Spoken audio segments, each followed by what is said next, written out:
आज हम लोग करने वाले हैं कैपेसिटर्स, जो बिल्कुल स्टार्टिंग से करेंगे। पूरे नीट के बच्चों के लिए भी होगा, जेई के लिए भी होगा, दोनों के लिए कंबाइन होगा। तो बच्चों अगर आप इसको पूरा देखते हो, पूरा नोट डाउन करते हो, तो आपको पूरा जेई और मेंस और नीट के लिए पूरा का पूरा सिलेबस हो जाएगा कैपेसिटर से रिलेटेड। इसके बाद कोई भी डाउट आपको बचेगा नहीं। लेकिन अगर आपको लगता है कोई डाउट रह गया है तो आप मुझे बता देना, ठीक है बच्चों। Let's start. तो नाम है कैपेसिटर, नाम से लग रहा है कि कुछ ये कैपेसिटी रखता होगा। तो किस तरह की कैपेसिटी रखता है? टू स्टोर इलेक्ट्रिकल चार्जेस, ठीक है। तो बेसिकली जो प्लेट है हमारे पास, it is an arrangement of two plates. Capacitor is an arrangement of two parallel plates. वो पैरेलल प्लेट कैसा भी हो सकता है, दो रेक्टेंगुलर हो सकते हैं, यानी तो दो सर्कुलर हो सकते हैं, दो स्क्वायर हो सकते हैं, लेकिन दोनों पैरेलल होते हैं और उनको हम लोग बैटरी से जोड़ देते हैं। इसको शॉर्ट में, बार बार हम प्लेट तो नहीं ड्रॉ करेंगे, तो इसको शॉर्ट में ऐसे ड्रॉ करते हैं, parallel lines. These are the two plates join with the battery, ठीक है। तो बेसिकली कैपेसिटेंस जो होता है वो चार्ज को स्टोर करता है with the help of battery. Battery कुछ काम करेगा, चार्ज सप्लाई करेगा, तो ये चार्ज को स्टोर करेगा। So we can say Q directly proportional to V। ये जो चार्ज है किस पे डिपेंड करेगा? पोटेंशियल पे डिपेंड करेगा। पोटेंशियल ज्यादा तो चार्ज भी ज्यादा। ये जो C अपीयर हो रहा है दैट इज कॉल्ड कैपेसिटेंस, और we can say capacitance is equal to Q upon V। लेकिन ये capacitance as a constant appear हुआ है, इसको चार्ज से और बैटरी से कोई लेना देना नहीं है। इसको चार्ज स्टोर करना जरूर है, लेकिन चार्ज कितना आ रहा है, V कितना आ रहा है, उससे इसको फर्क नहीं पड़ता। तो आपको इस पे ध्यान देना है, C is equal to Q by V। तो कैपेसिटी कैसे इंक्रीज कर सकते हैं हम लोग किसी भी कैपेसिटर की? क्योंकि हर एक चीज की लिमिट होती है, कैपेसिटर की भी लिमिट होती है। क्योंकि जब हमने इसको प्लस माइनस बैटरी से जोड़ा है, तो ये प्लेट हो जाएगा प्लस, ये प्लेट हो जाएगा नेगेटिव। फिर क्या होगा? There will be uniform electric field will be there, ऐसा इलेक्ट्रिक फील्ड बनने लगेगा। तो इलेक्ट्रिक फील्ड क्या करता है, इलेक्ट्रिक फील्ड ज्यादा हो जाए तो आयोनाइज कर देगा अपने आसपास के सराउंडिंग को। मतलब प्लेट्स को हो सकता है आयोनाइज कर दे और चार्ज लीकेज होना शुरू हो जाए। क्योंकि आयोनाइज कैसे होते हैं, अगर इलेक्ट्रिक फील्ड हमारे पास है बिटवीन द टू प्लेट्स, तो इलेक्ट्रिक फील्ड क्या करेगा? पॉजिटिव चार्ज पे फोर्स लगाएगा अपनी तरफ और नेगेटिव चार्ज पे फोर्स लगाएगा अपने से अपोजिट। तो चार्ज को सेपरेट कर देता है ये। और अगर ज्यादा स्ट्रॉन्ग इलेक्ट्रिक फील्ड हो जाए तो चार्ज को नॉकआउट कर देगा फ्रॉम द प्लेट और आसपास के सराउंडिंग से। तो चार्ज तो लीकेज होना शुरू हो जाएगा। यानी कि कैपेसिटर की जो कैपेसिटी है स्टोर करने की नहीं, बल्कि लीकेज वाली कैपेसिटी बन जाएगी, लीकेज होने लगेगा। हम लोग चाहते हैं कि कैपेसिटर पूरा स्टोर करे, लीकेज नहीं करे, तो इसकी कैपेसिटेंस को बढ़ानी पड़ेगी, हमें इसकी कैपेसिटेंस को इंक्रीज करनी पड़ेगी। उसके लिए क्या करना होगा? पोटेंशियल को कम करना होता है। क्योंकि देख लो, पोटेंशियल को कम कर देंगे तो ये और ज्यादा अपने पास कैपेसिटेंस लेके आएगा, कैपेसिटी लेके आएगा, ठीक है बच्चों। मान लो हमारे पास एक प्लेट है ऐसा, ये पॉजिटिवली चार्ज है पूरा, दिस वन। इसकी कुछ कैपेसिटेंस होगी, ठीक है। हम लोग क्या लिख सकते हैं? C is equal to Q by V, ठीक है। अभी सामने हमने दूसरा प्लेट ले आते हैं, पहले अकेला था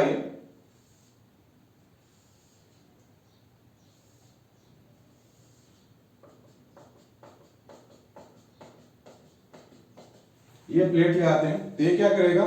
नेगेटिविटी दूसरे प्लेट के लिए, ये प्लेट A मान लो, ये प्लेट B मान लो।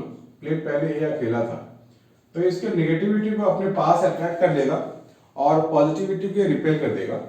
सो this is your positive positive positive positive to the far away surface. तो क्या होगा? अगर मैं पोटेंशियल A पे लिखूं, A पे अगर मैं पोटेंशियल लिखूं ड्यू टू नेगेटिव वाला, तो पहले तो V था ही ना, V पोटेंशियल था ही, तो V प्लस इस नेगेटिव चार्ज के कारण भी A पे पोटेंशियल बनेगा, दैट इज V नेगेटिव। इस पॉजिटिव जो बी के फार साइड में पॉजिटिव, इसके कारण भी कुछ पोटेंशियल बनेगा ए पे, तो मैं क्या लिखूंगा, ये वाला प्लस बी प्लस, नेगेटिव के कारण पोटेंशियल जो बनेगा वो नेगेटिव बनेगा ऐसा। अब जो नया कैपेसिटी मैं लिखूंगा वो लिखूंगा Q upon total V। Total V कितना बना, V माइनस ऑफ V वाला प्लस V प्लस, ठीक है। अब माइनस वाला तो पास में है ना, माइनस वाला फेस तो पास में है, यानी कि माइनस वाला वोल्टेज यहाँ ज्यादा होगा, प्लस वाला दूर है, तो प्लस के लिए जो पोटेंशियल बनेगा वो कम होगा, यानी कि ये जो टोटल पोटेंशियल बना इस वाले से कम है, ठीक है। This potential is lesser than this one, इसका मतलब इसकी कैपेसिटेंस अभी बढ़ गई, that means C dash greater than C।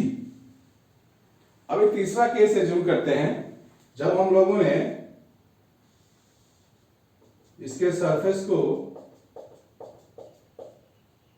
अर्थ कर दिया,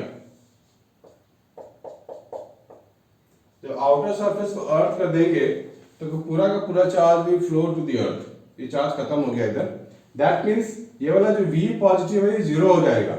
अब मैं क्या लिखूंगा, C double dash is equal to Q upon V minus V, ठीक है।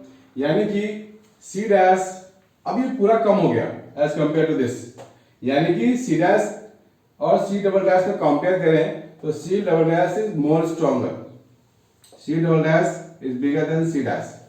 तो ऐसे ऐसे करके देखो पोटेंशियल कम होता जाएगा तो कैपेसिटेंस बढ़ता जाएगा। This is called principal of capacitor. क्या हो गया बच्चों, प्रिंसिपल ऑफ कैपेसिटर। ये बहुत ही कम बच्चों को पता होता है, किसी से भी आप पूछ लो बच्चे प्रिंसिपल ऑफ कैपेसिटर क्या है तो नहीं बता पाते, चाहे नीट के बच्चे हो, जेई के बच्चे हो, या स्कूल में जो सिलेबस खत्म भी कर लिया हो वो भी पूछो बेटा explain the principle of capacitor, तो नहीं बता पाते हैं। Actually this phenomenon is called principle. हमने उसके कैपेसिटेंस को बढ़ाया, पहले एक प्लेट था, दूसरा प्लेट लाए, फिर दूसरे वाले के आउटर सरफेस को हम लोगों ने अर्थ कर दिया, तो फिर इसकी कैपेसिटेंस बढ़ती जा रही है, ठीक है बच्चों। प्लीज मेक ए नोट, कोई भी डाउट होता है आप मुझे बता सकते हो, हमारे साथ बने रहो। अभी हम बहुत सारी चीजें आज बताने वाला हूं जो पूरा जेई और नीट के लिए बहुत ही ज्यादा सफिशिएंट होगा, ठीक है बच्चों। Please make a note.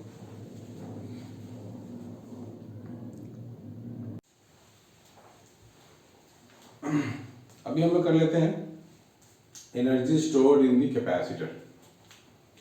ये मैंने पहले के वीडियो में भी बताया हुआ है, लेकिन अब वन शॉट वीडियो बना रहा हूं तो इसमें ही बता देता हूं। We have a capacitor plates,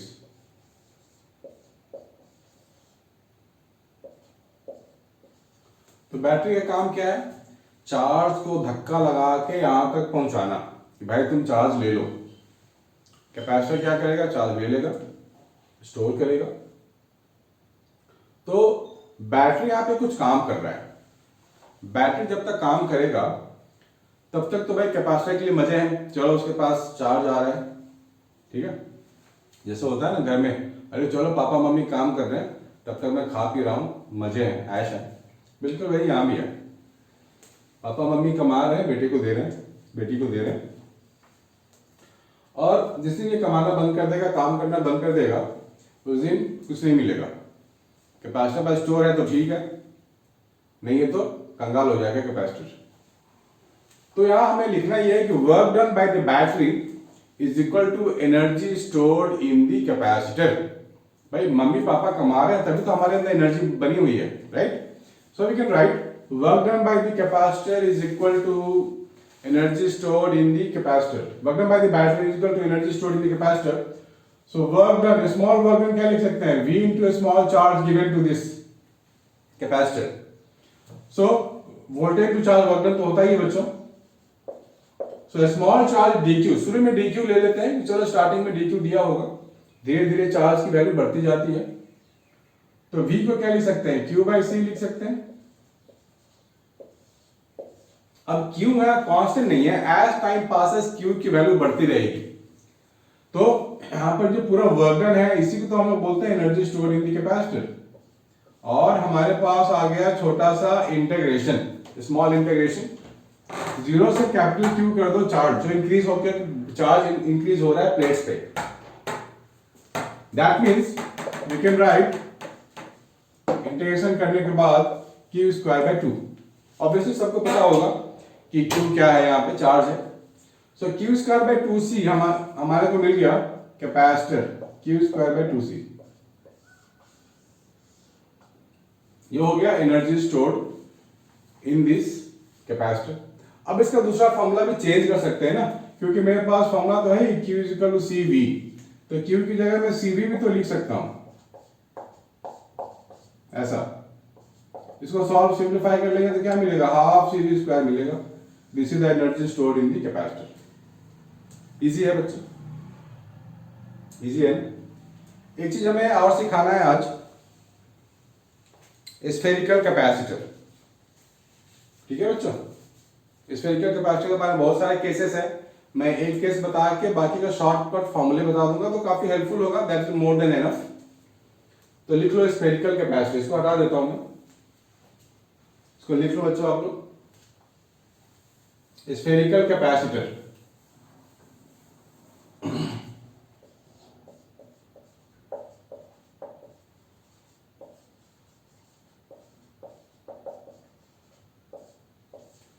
basically spherical capacitor board से तो हटा दिया गया है, बट जेई और नीट में तो है।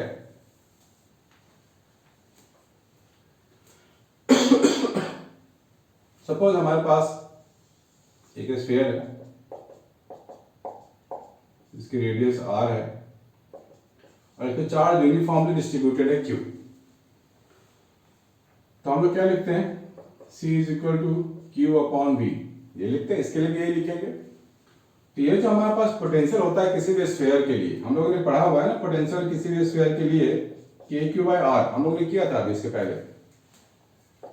k क्या हो जाएगा 1/4πε दिस वन। r इसका रेडियस है, यहाँ कैपिटल r है, कैपिटल r मेरे को लेना पड़ेगा। तो मैं यहाँ v की जगह लिख देता हूं q अपॉन 4πε0r। तो मेरे को जो कैपेसिटर मिलेगा वो क्या मिल गया, 4πε0r। अब बोलोगे सर ये तो अकेला ही है, आपने कहा था 2 प्लेट की रिक्वायरमेंट है। तो इसको बोलते हैं आइसोलेटेड कैपेसिटर। इसका जो दूसरा वाला जो भाई बंधु है, दूसरा जो प्लेट है वो इंफिनिटी पे है, ऐसा हम मान सकते हैं। और ये सिंगल ही काफी है चार्ज स्टोर करने के लिए। ठीक है, इस तरह से दे बिहेव लाइक दैट। अगर हम डबल की भी बात करने वाले हैं, पहले इसको नोट कर लो, दिस इज कैपेसिटेंस।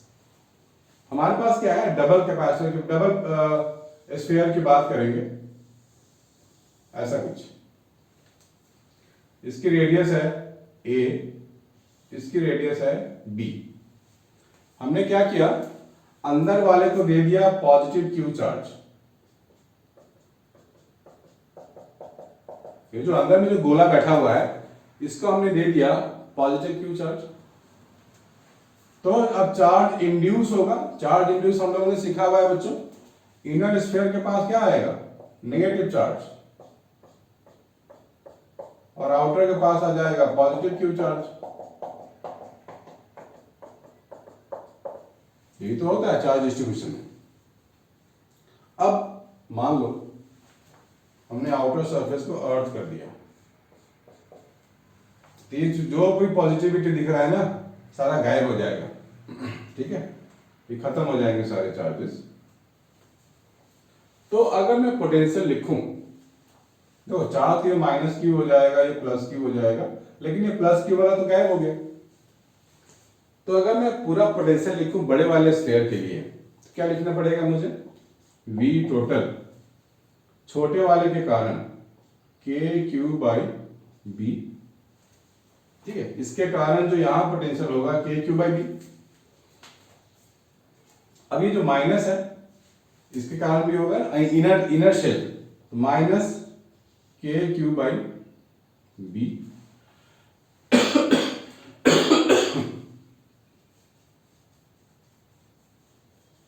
और अब होता क्या है कि हमारे पास जो प्लस वाला चार्ज था ऊपर बाहर में, उसके कारण जो भी हमारे पास पोटेंशियल था वो पूरा का पूरा हमारा जो पोटेंशियल है, अर्थिंग करने में पोटेंशियल क्या होता है, जीरो होता है, total potential becomes zero.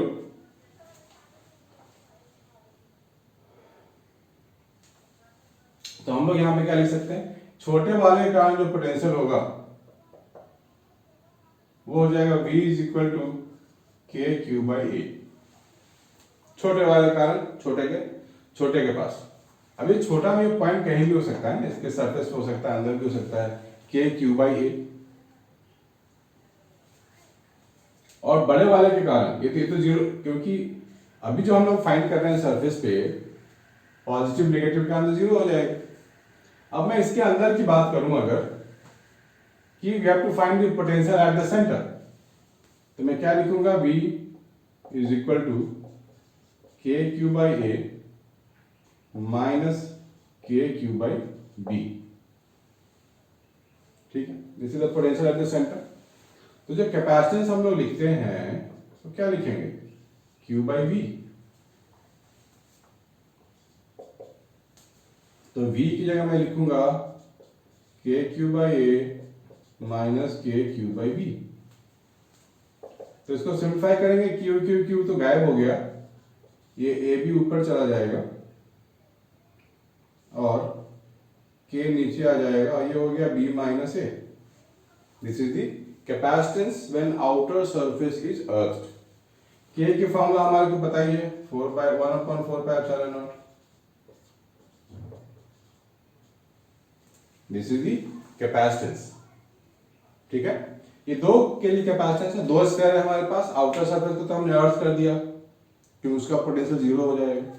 Centre पे हम लोग ने टोटल पोटेंशियल फाइंड कर लिया, ये टोटल कैपेसिटी निकाल लिया।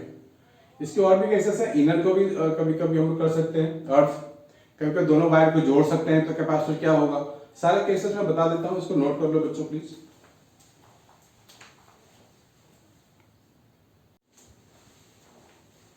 हेलो बच्चों, ये चार केसेस हैं हमारे पास। आउटर प्लेट इज अर्थ, जो हमने अभी डिराइव करके भी देख लिया है। इनर प्लेट इज अर्थ, तो हमारे लिए फॉर्मूला मिल गया, 4πε है B square upon B minus A. Connected and outer plate is given a charge, मतलब दोनों को कनेक्ट कर दिया गया है और आउटर वाले को चार्ज दिया गया है। हमारे पास ये मिल गया कैपेसिटेंस 4πε0 बी। कनेक्टेड है जो, लेकिन बाहर है, ये तो कॉन्सेंट्रिक थे, ये बाहर है। ठीक है, तो चारों केस इंपॉर्टेंट है बच्चों, इसमें से कुछ भी आ सकता है, कहीं भी आ सकता है। तो इस केसेस को डिराइव करने की आपको जरूरत नहीं है, आप स्टेट में रिजल्ट का इस्तेमाल कर सकते हैं किसी भी क्वेश्चन में। ठीक है बच्चों, प्लीज मेक ए नोट।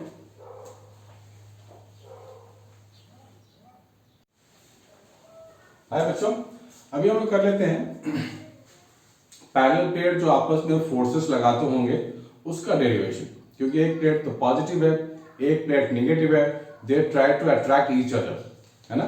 हमारे पास ऐसे दो प्लेट्स होते हैं, this is the two plates, charge ऐसे जाएगा, this is positive, this is negative. तो यहां पे क्या होता है, पॉजिटिव और नेगेटिव के कारण इलेक्ट्रिक फील्ड पॉजिटिव के कारण टुवर्ड्स नेगेटिव और नेगेटिव के कारण भी टुवर्ड्स नेगेटिव। ये दो इलेक्ट्रिक फील्ड यहां होते हैं। ठीक है, तो ई टोटल, जो इलेक्ट्रिक फील्ड टोटल में लिखूंगा वो क्या लिखूंगा, 2E लिखूंगा। और किसी एक प्लेट के कारण, अब यहां दोनों प्लेट तो आइडेंटिकल है ना, तो किसी एक प्लेट के कारण मैं इलेक्ट्रिक फील्ड क्या लिखूंगा, सिग्मा बाय 2ε0। ये हम लोगों ने इलेक्ट्रिक फ्लक्स में किया था। तो ये जो इलेक्ट्रिक फील्ड टोटल मिला वो मिल गया सिग्मा बाय ε0, टोटल है ये। अगर बात की जाए ये वाला प्लेट इस वाले प्लेट पे कितना फोर्स लगाएगा, both plates are identically charge. अगर मैं यहां में पॉजिटिव क्यू दूंगा तो इसके पास नेगेटिव क्यू होता है। So force on negative plate F is equal to Q into E। ठीक है, Q, ये इसके इलेक्ट्रिक फील्ड में वो वाला प्लेट लाई कर गया, भाई इलेक्ट्रिक फील्ड में तो लाई कर रहा है ना, इस प्लेट के जो इलेक्ट्रिक फील्ड बना हुआ है उसमें हमने दूसरा प्लेट डाला हुआ है, तो सिग्मा बाय 2ε0 लिखेंगे। तो ये फॉर्मूला हो गया हमारे पास फोर्स का। अब सिग्मा क्या होता है ये भी हम लोगों ने किया हुआ है, Q by A is the sigma. तो यहाँ डाल देते हैं Q बाई ए, तो फोर्स मिल जाएगा Q square by 2a epsilon, जो फोर्स हो गया। दूसरा फॉर्मूला, सारे फॉर्मूले यूजफुल है बच्चों, सब कुछ नोट डाउन करना है। Q मुझे पता है कि Q is equal to CD होता है, तो Q स्क्वायर, यहाँ पर नया फॉर्मूला बनने वाला है C square V square upon 2a epsilon. अब हमारे पास एक और फॉर्मूला है, इलेक्ट्रिक फील्ड क्या होता है, V by D. V is the potential and D is the distance between the two plates. So we can write E into D is equal to V. तो मैं V की जगह लिख सकता हूं E into D। C का formula क्या है बच्चों, epsilon naught A by D, right. डाल देते हैं सब कुछ, तो ये हो गया epsilon square A square upon D square, और V स्क्वायर की जगह मैं लिख रहा हूं E square D square upon 2 epsilon A. ठीक है, इसको थोड़ा और सिंपल बना लेते हैं, एप्सिलॉन कट गया, ए कट गया, डी स्क्वायर कट गया, तो मेरे को मिल गया हाफ एप्सिलॉन ए ई स्क्वायर। देखो कितने सारे फॉर्मूले बन रहे हैं फोर्स के, है ना, एक प्लेट में दूसरे प्लेट पे लगाएगा, half epsilon not a square, ये हो गया फोर्स। ये भी याद रखना है आपको। अब फोर्स आ गया है, तो आप प्रेशर भी फाइंड कर सकते हैं, प्रेशर ऑन ईच प्लेट।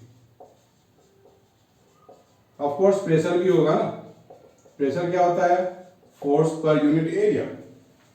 तो फोर्स हम लोग के पास है हाफ एप्सिलॉन ए ई स्क्वायर, ठीक है, ए तो कट गया, तो half epsilon E square, this is the force on each plate. ठीक है बच्चों, इजी है, बहुत बड़ा मुश्किल तो नहीं है, बस आपको फॉर्मूले ध्यान में रखने हैं, हमें क्वेश्चंस भी करने हैं सारे फॉर्मूले पे, इसलिए बने रहो, watch the entire video and you will find the difference कि आपको कितना कुछ आ चुका है, आपको कॉन्फिडेंट भी फील होगा। ठीक है बच्चों, please make a note.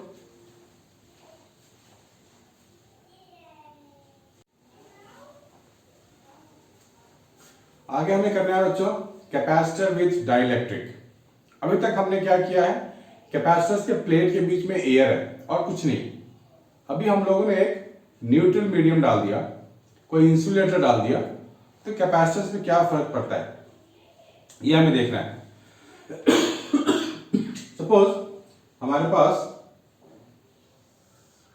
There are two plates plus and minus and we have a dielectric slab। ऐसा डायलेक्ट्रिक स्लैब हम लोगों ने डाल दिया है। तो बच्चे जो डायलेक्ट्रिक स्लैब होता है ये बेसिकली न्यूट्रल होता है, न्यूट्रल स्लैब हम लोगों ने डाल दिया है। तो न्यूट्रल क्यों है वो, क्योंकि उसका जो पॉजिटिव और नेगेटिव चार्ज है कॉन्साइड कर रहा है एक जगह, तभी वो न्यूट्रल है। कोई भी चीज न्यूट्रल क्यों होता है, क्योंकि पॉजिटिव और नेगेटिव चार्ज एक साथ रहते हैं, कॉन्साइड करते हैं।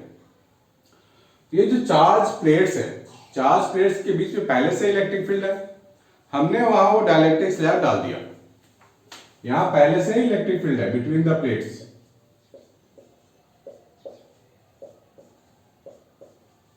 उसमें हमने डाला है डाइलेक्ट्रिक स्लैब, तो जो पॉजिटिव चार्ज होगा, दिस इज मैं लिख रहा हूं E naught. E naught is the electric field between the plates and in the air वाला पोर्शन। तो अब ये जो स्लैब हमने डाला है, इसका जो पॉजिटिव वाला चार्ज होगा और नेगेटिव चार्ज होगा, वो उस पर इलेक्ट्रिक फोर्स लगने वाला है। तो पॉजिटिव चार्ज पर फोर्स लगता है अलोंग द इलेक्ट्रिक फील्ड, तो यहां आके एक्यूमुलेट हो जाएगा, और नेगेटिव वाला इधर आके एक्यूमुलेट हो जाएगा। ठीक है, इसको बोलते हैं चार्ज सेपरेशन, इसको बोलते हैं पोलराइजेशन। केमिस्ट्री का ये बहुत ही अच्छा टॉपिक है, पोलराइजेशन, जहां चार्ज सेपरेट हो जाते हैं। अब हमको मालूम है कि चार्ज सेपरेट होने से क्या होगा, इलेक्ट्रिक फील्ड बनेगा, इसका नाम हमने दे दिया है ईपी। इलेक्ट्रिक फील्ड बनना स्टार्ट हो जाता है। ईपी का मतलब हो गया electric field due to polarisation, electric field due to polarisation. ठीक है बच्चों, यानी कि ये तो स्टार्ट हुआ है ना बनना, फाइनली जो सेटल डाउन होता है इलेक्ट्रिक फील्ड इसके अंदर ई नेट वो क्या होगा, ई नॉट माइनस ई पी, क्योंकि ई नॉट इधर है ई पी इधर है, तो दोनों का डिफरेंस लेंगे तो बन जाएगा net, electric field net. From the basic definition of dielectric, देखो हर एक डाइलेक्ट्रिक कांस्टेंट होता है, हर एक डाइलेक्ट्रिक मीडियम का अपना एक कांस्टेंट वैल्यू होता है। एयर के लिए 1 लेते हैं, कोई लिक्विड है उसका डाइलेक्ट्रिक मीडियम होगी अलग तो उसकी वैल्यू अलग होगी। तो यहाँ पर फॉर्मूला जो गिवन होता है वो E naught upon E net, E net इसके अंदर का है बच्चों, इन दोनों का जो रेशियो होता है उसको बोलते हैं डाइलेक्ट्रिक कांस्टेंट के। ये हमें डिराइव नहीं करना है, यहां से हमारे को बेसिक फॉर्मूला है। तो इन दो प्लेट के बीच जो सेपरेशन है वो टोटल सेपरेशन है d, डाइलेक्ट्रिक की जो थिकनेस है वो है t, डाइलेक्ट्रिक थिकनेस। अब यहाँ पे दो मीडियम की बात हो रही है, एक तो एयर मीडियम है और दूसरा डाइलेक्ट्रिक मीडियम है। तो मैं लिख सकता हूं total voltage between the plates E1 D1 plus E2 D2। अगर तीसरा मीडियम होता तो मैं लिखता प्लस E3 D3, ठीक है, according to basic formula of this. तो 1 में ले रहा हूं एयर के लिए, 2 में ले रहा हूं डाइलेक्ट्रिक के लिए। तो एयर के लिए तो मैं लिखूंगा E not into D minus T, क्यों, क्योंकि d तो पूरा डिस्टेंस है, उसमें से t पोर्शन तो एयर है ही नहीं ना, t पोर्शन तो डाइलेक्ट्रिक है। इससे मैंने d में से t को माइनस कर लिया तो d माइनस टी एयर वाला हो गया, प्लस अब मैं बात करूंगा डाइलेक्ट्रिक के अंदर। डाइलेक्ट्रिक के अंदर इलेक्ट्रिक फील्ड कितना है, ई नेट है और उसकी थिकनेस है टी। काफी इजी डेरिवेशन है, पहले भी मैं कर चुका हूं। E not D minus T. अब यहां से देखो ई नेट क्या लिखूंगा मैं, लिख सकता हूं ना ई नेट की जगह ई नॉट बाई के, ये मिल गया ई नॉट बाई के।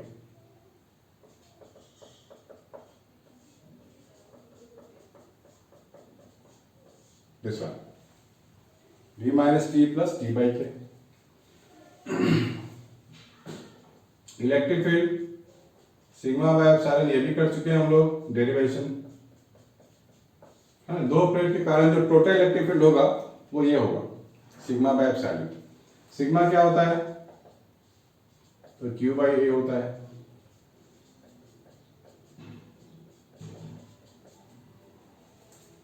और v क्या होता है, v होता है q बाई सी। तो इन दोनों का कंपेयर करके मैं c निकाल सकता हूं।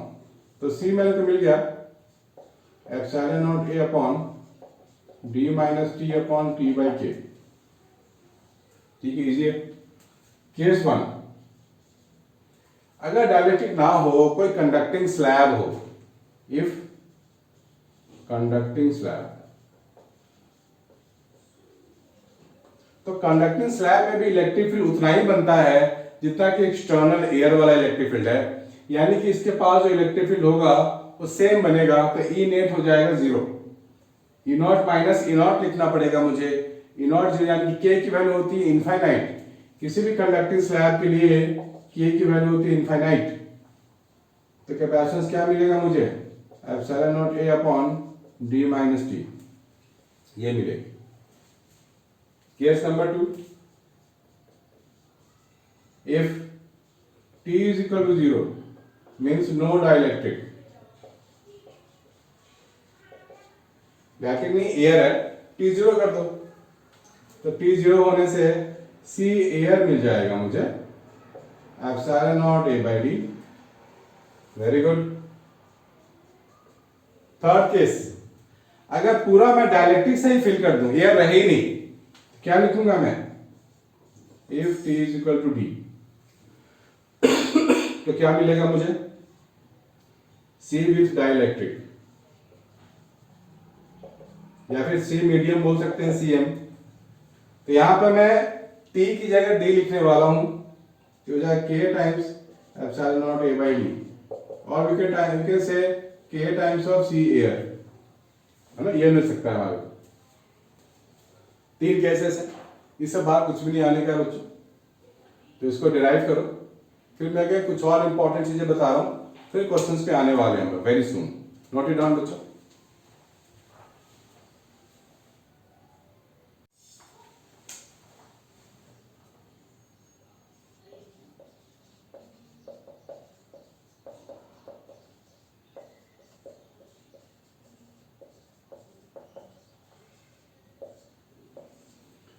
बेटे आगे करना है कॉम्बिनेशन ऑफ कैपेसिटर्स।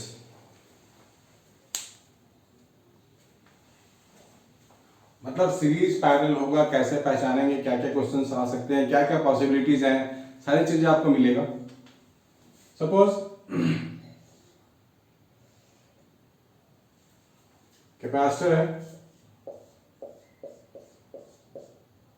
ये एक लाइन में ज्वाइन है तो इसको कहते हैं सीरीज।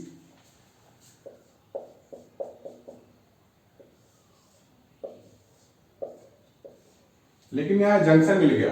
अगर आपको एक कैपेसिटर से दूसरे कैपेसिटर में जाना होगा तो आपको दो रास्ते में डिवाइड हो गया ये, इस तरह के कॉम्बिनेशन को बोलेंगे पैरेलल।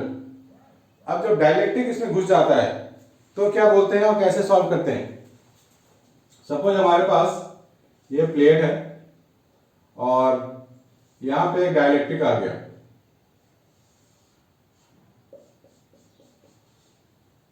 ये दूसरा डाइलेक्ट्रिक आ गया, तो तीन बार, इतना मोटा नहीं है, पतला ही दिखा रहा हूं मैं। तो this capacitor is divided into three region. यह कैपेसिटर 1, यह कैपेसिटर 2, यह कैपेसिटर 3। तो बच्चों ये कितने भी रीजन में बन सकता है, नो प्रॉब्लम। इसमें क्या होगा, चार्ज ऐसे आएगा, इस कैपेसिटर C1 में इंटर करेगा, फिर यही चार्ज C2 में जाएगा, यही चार्ज C3 में जाएगा, फिर ये बाहर आएगा। तो इस तरह के कॉम्बिनेशन को बोलते हैं सीरीज कॉम्बिनेशन। तो क्या लिख सकते हैं हम लोग, 1/C is equal to 1/C1, 1/C2, 1/C3। हो सकता है फोर्थ मीडियम भी हो तो ऐड करते चले जाएंगे। तो यहां जो डाइलेक्ट्रिक है वो K1 है, K2 है और K3 है, और ये डिस्टेंस है D1, D2, D3, कुछ भी हो सकता है डिस्टेंस। तो इंडिविजुअल में कैसे लिखूंगा, K times K1 times epsilon naught A upon D1, क्योंकि आप प्लेट का एरिया डिवाइड नहीं हुआ है, एरिया तो सेम लेना पड़ेगा, जो इसका प्लेट का होगा वो इस प्लेट का होगा। दोनों प्लेट का एरिया A है तो हम लोग एरिया A लिखते हैं। यहां पूरे प्लेट के बीच का डिस्टेंस है D, so we can write D is equal to D1 plus D2 plus D3। ठीक है, तो यहां डिस्टेंस डिवाइड हुआ है, तो C1 के लिए मैं D1 लिखूंगा, C2 के लिए मैं D2 वाला टर्म ले लूंगा, और K1 K2 K3 तो अलग अलग है ही सबके। तो मैं कहने का मतलब इस तरह की चीजें आए तो घबराना नहीं है, सीरीज में होता है, इंडिविजुअल लिख लो या डाल दो। दूसरी बात, हो सकता है कैपेसिटर ऐसे डिवाइडेड हो, this is another, this is dielectric constant K1 and this is K2।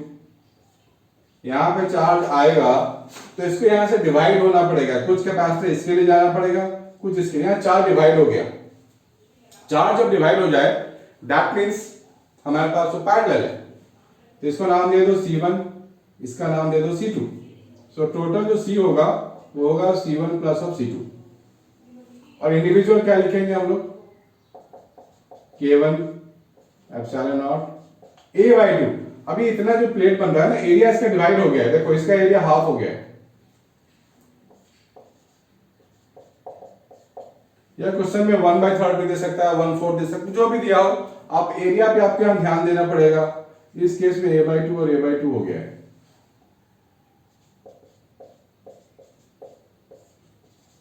Distance remain same. तो ये जो हमारा सिस्टम बनता है ये पैरेलल वाला सिस्टम बनता है। ठीक है बच्चों, आपको कोई भी डाउट लगता है, कोई भी दिमाग में कि सर क्वेश्चन सॉल्व नहीं हो रहे हैं, कुछ भी बातें दिमाग में आती है, आप मुझे बताओ कि किस में डाउट है और हो रहा है, आपको किस तरह के इश्यूज आ रहे हैं, किस तरह के क्वेश्चन में आपको ज्यादा डाउट हो रहे हैं, तो मैं उस पर भी अलग से वीडियो बनाने की कोशिश करूंगा। तो हम लोग को सारे क्वेश्चन भी डिस्कस करने हैं, नीट के करने हैं, जेईई मेंस के भी करने हैं। जब तक आप लोग इसे समझोगे नहीं तब तक डिस्कस करना बेकार है, इसलिए मैंने पूरा थियोरेटिकल पोर्शन आपको बता दिया है। अब जो भी क्वेश्चंस आएंगे वो हमसे सॉल्व होना चाहिए। ठीक है बच्चों, प्लीज मेक ए नोट।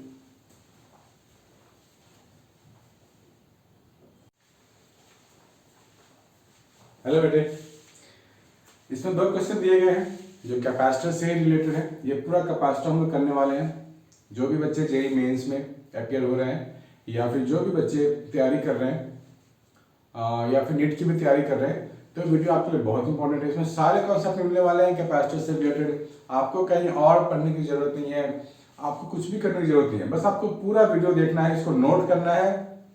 आपको नए नए चीजें सीखने हैं। अगर आपको बहुत कुछ आता है तो आपके लिए रिवीजन है, और जो आपको बिल्कुल नहीं आता है तो ये आपके लिए सीखना चाहिए। ठीक है बच्चों, प्लीज मेक ए नोट, सब कुछ लिखते जाना बच्चों। ये डायग्राम गिवन है हमारे को, बोला गया है find the capacitance between A and B. ठीक है, पहले इसको डील करते हैं फिर इसको बाद में देखेंगे। तो बच्चों, जब भी इस तरह के कॉम्प्लिकेटेड सर्किट हो सकता है बहुत सारे बच्चों के सिंपल होगा जिसने प्रैक्टिस कर ली होगी, जो नए नए बच्चे हैं उनको लगेगा कॉम्प्लिकेटेड है, तो आपको देखना चाहिए कि कौन सा कॉम्बिनेशन कैसे कैसे ज्वाइन है। देखो, एक ही वायर है जो 60 60 60 तीनों को जोड़ रहा है और बीच में कोई रास्ता निकलता नहीं है। दैट मीन्स ये तीनों है सीरीज में, राइट। अब यहां देखो, दो प्लेट के क्रॉस में दो प्लेट और लगे हुए हैं। ठीक है, इन दोनों के क्रॉस लगे हुए हैं, मतलब इसके आसपास और कोई कैपेसिटर नहीं है, ये है, और इसके पैरेलल में ये है, क्योंकि यहां से जो सर्किट गया हुआ है क्रॉस लगा हुआ है, एक लाइन में नहीं है, बल्कि यहां पे जंक्शन है, इसलिए पैरेलल में। तो ये सीरीज वाले को ऐड कर लेंगे रेसिप्रोकल करके, पैरेलल वाले को सिंपली ऐड कर लेंगे। तो इधर मैं लिखूंगा 1/60 प्लस 1/60 प्लस 1/60 1/C1। तो ये कितना हो जाएगा 3/60 1/C1, तो C1 हो गया 20 माइक्रोफैराड। ठीक है, इसकी बात करें 10 और 10 20 माइक्रोफैराड। तो एक नया सर्किट ड्रॉ करेंगे हम लोग। ये है 20 माइक्रोफैराड और ये है 20 माइक्रोफैराड।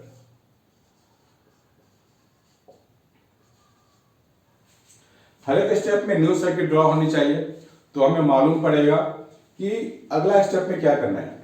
बहुत सारे बच्चे मैंने देखे हैं वो पूरा एक ही बार में कर लेते हैं, तो वहां गलत होने के चांसेस बहुत ज्यादा है।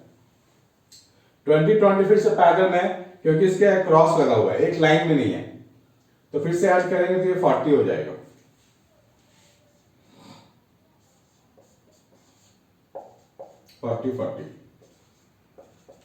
फोर्टी 40 आर इन सीरीज, तो ये कितना हो जाएगा 1/40 प्लस 1/40 यानी कि 20। तो टोटल सी टोटल हो गया 20 माइक्रोफैराड। ठीक है, इजी है। आगे देखते हैं। Capacity of an isolated sphere is increased n times when it is enclosed by an Earth concentric sphere. Isolated का मतलब सिंगल स्फीयर। इसका जो आउटर वाला जो होगा स्फीयर वो इन्फिनिटी पे है। इसका जो रेडियस है r1 है, तो इसकी जो कैपेसिटेंस होगी 4πε0 r1, ऐसे लिखेंगे। इसको इनक्लोज कर दिया गया एक बड़े स्फीयर के अंदर जो कि अर्थ है। एक बड़ा स्फीयर ले लेंगे हम लोग, इसकी अर्थिंग कर देंगे और इसके अंदर इसको डाल दिया गया है R1 को।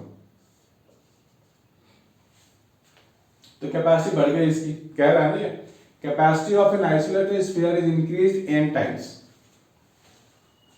तो अब जो इस सिस्टम का अर्थिंग क्या हुआ, हम लोगों ने किया हुआ है बच्चों, इस पूरे की जो कैपेसिटेंस होगी वो क्या होगी 4πε0 R1 R2 upon R2 minus R1। ये हम लोगों ने किया हुआ है, डिराइव भी किया हुआ है, आप लोग देख सकते हो जैसे इसके पीछे वाले वीडियो में, पीछे वाले क्वेश्चन में। अब यहां कह रहा है कि C1 जो है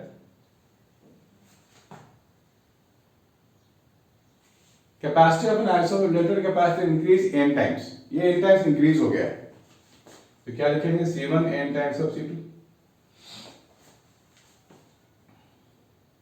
तब क्या करें हम लोग यहाँ पे डाल सकते हैं ना 4πε0 R1 is equal to 4π epsilon R1 R2 upon R2 minus R1। ठीक है बच्चों, इसको नोट करो प्लीज, क्योंकि यहां से हमारे को रेशियो निकालनी है। 4 पाई एप्सिलॉन कट हो जाएगा, R1 R1 कट हो जाएगा, और यहाँ पे n लगा हुआ है, R2 minus R1 n times of R2। तो मेरे को मिल जाएगा, यहाँ पर हमें रेशियो निकालनी है R1 अपॉन R2। तो हमें R2 इधर मिल गया, n R2 is equal to R1। So R2 is common 1 minus n। तो हमारे को जो कैपेसिटेंस बढ़ा हुआ मिला है, यानी कि सॉरी, ये n यहाँ पे आएगा क्योंकि न्यू कैपेसिटेंस है वो बड़ा है ऑलरेडी, तो छोटे वाले में n करेंगे तो इसके इक्वल आ पाएगा। तो n मुझे यहाँ लगाना चाहिए था R1 में इधर, तो यहाँ मुझे मिल जाएगा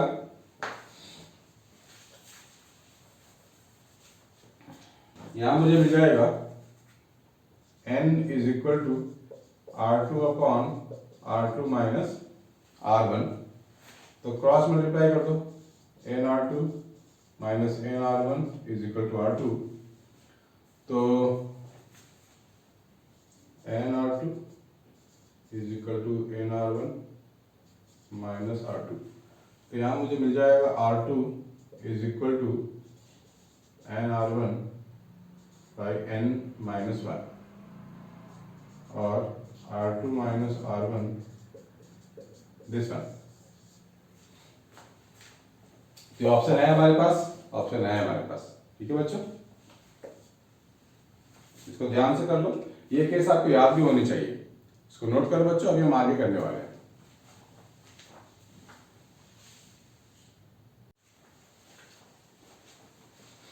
हेलो बच्चों, अभी हम लोग 2 क्वेश्चन डील करने वाले हैं।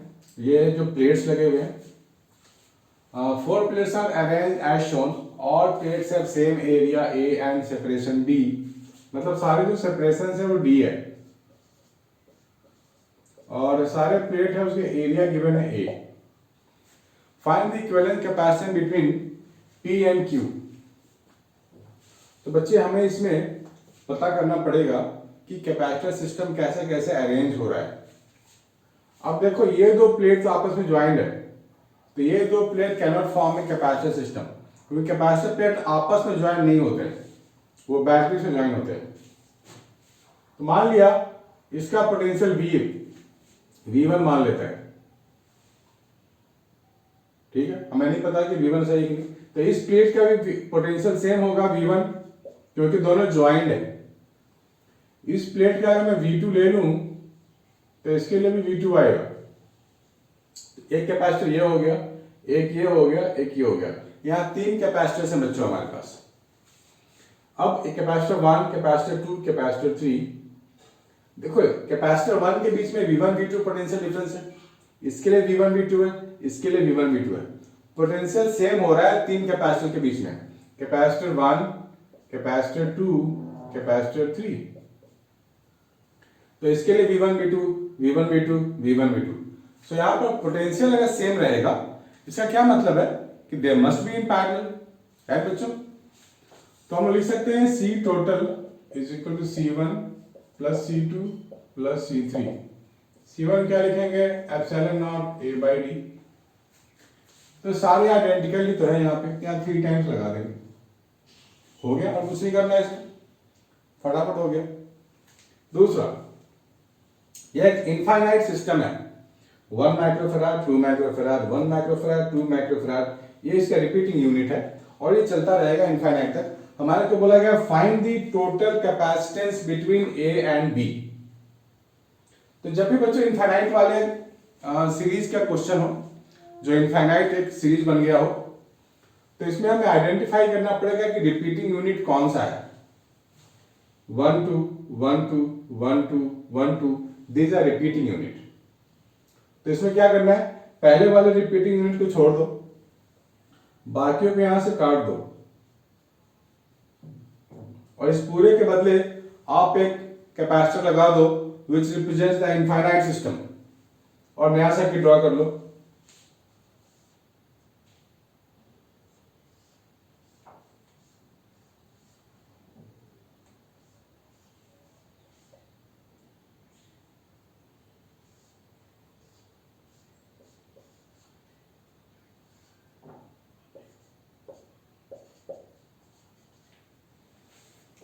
ठीक है, हमने सबको काट के एक नया कैपेसिटर सी यहाँ पे लगा दिया विच represents infinite system.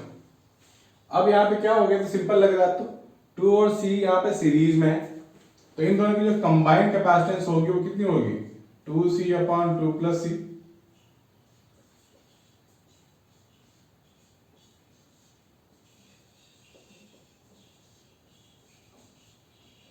To C upon 2 plus C और ये 1।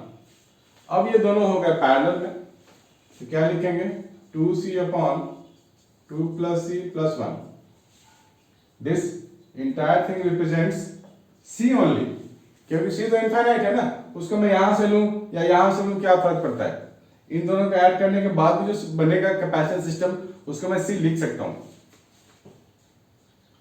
सो 2C प्लस 2 प्लस सी C square plus 2C, 2C गया, so I'm getting C square minus C minus 2 is equal to 0। अब ये सिंपल क्वाड्रेटिक है, आप में से कोई भी बच्चा सॉल्व कर सकता है।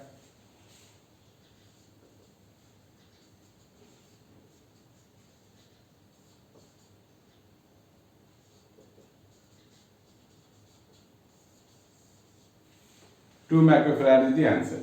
ठीक है बच्चों, प्लीज आप नोट करो, आपको कोई भी डाउट है तो आप मुझे बता सकते हो, पूछ सकते हो, make a note.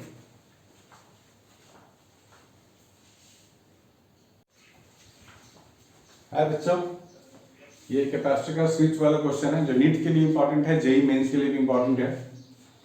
The charge flowing across the cell on closing the key K is equal to, हमें फाइंड करनी है।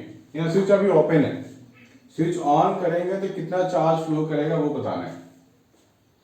तो स्विच जब ओपन होगा मतलब ये सर्किट हमारे पास है ही नहीं, डिस्कनेक्टेड है, यानी कि जो भी बैटरी से चार्ज निकलेगा, वी बैटरी है, वो इन दोनों में ऐसे ऐसे जाएगी।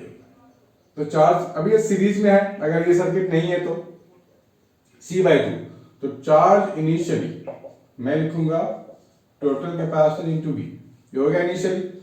अभी जब स्विच ऑन हो जाएगा तो इसको बोलते हैं शॉर्ट सर्किट पाथ, मतलब जो भी चार्ज यहां से आएगा वो ऐसे चला जाएगा, क्योंकि ये बिल्कुल स्मूथ वायर है, यहाँ कोई कैपेसिटर रेजिस्टेंस है ही नहीं, तो चार्ज ऐसे नहीं जाके बिल्कुल स्मूथ रास्ते से ही जाता है हमेशा, इसको बोलते हैं शॉर्ट सर्किट। यानी कि इस कैपेसिटर का यहाँ कोई काम नहीं है, हमारे पास सिर्फ एक कैपेसिटर है, तो चार्ज फाइनली मैं क्या लिखूंगा, C इंटू V। देखो चार्ज बढ़ गया ना, पहले चार्ज कम था, शॉर्ट सर्किट के बाद चार्ज बढ़ गया, तो हमें बोला गया है charge flowing across the cell when key is close, तो इन दोनों का जो डिफरेंस आएगा चार्ज, वही चार्ज फ्लो करेगा थ्रू द की, तो Q final minus Q initial CV minus CV/2, that means CV/2। This is the charge flowing through the battery, this one. ठीक है बच्चे, इसको नोट कर लो प्लीज।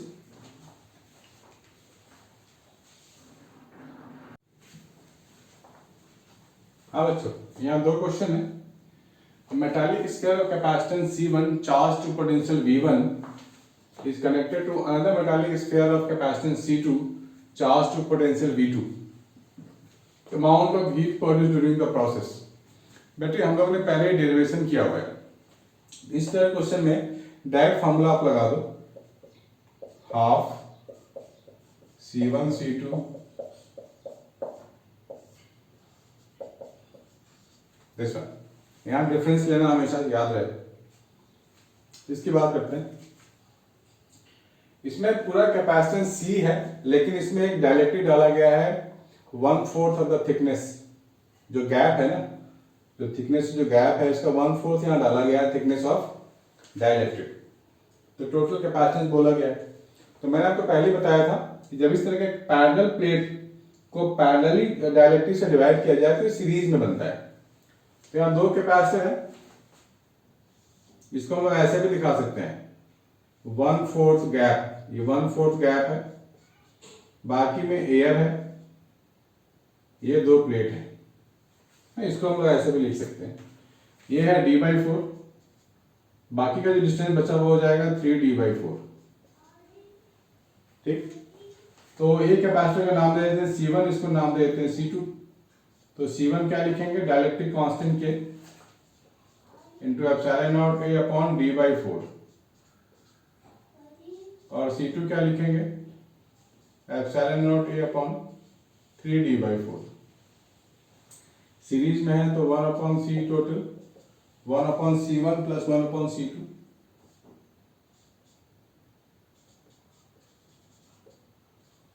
ये हो गया 1/C1 प्लस 1/C2 करेंगे तो ये 3D हो जाएगा upon 4 epsilon naught A। So D upon epsilon naught A 1/4 के प्लस 1 यहाँ D by epsilon not common ले लिया हम लोगों ने, ये हो जाएगा 3/4। 4 भी कॉमन ले सकते हैं, इस 4 के यहाँ से हटा देंगे तो 3K प्लस 1। तो 3K प्लस 1 का टर्म आ रहा है एलसीएम लेने पे, तो पूरा कैलकुलेट करने की जरूरत नहीं, आप 3K प्लस 1 में टिक मार सकते हो। ठीक है बच्चों, प्लीज मेक ए नोट।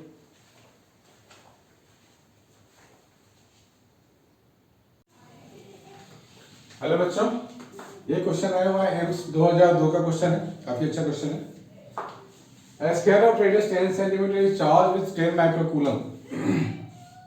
हमारे पास एक स्फीयर है, इसकी रेडियस है 10 सेंटीमीटर और इसमें चार्ज है 10 माइक्रोकूलम। एक स्फीयर लाया गया जो कि अनचार्ज है, इज अलाउड टू टच, लेकिन बड़ा है वो,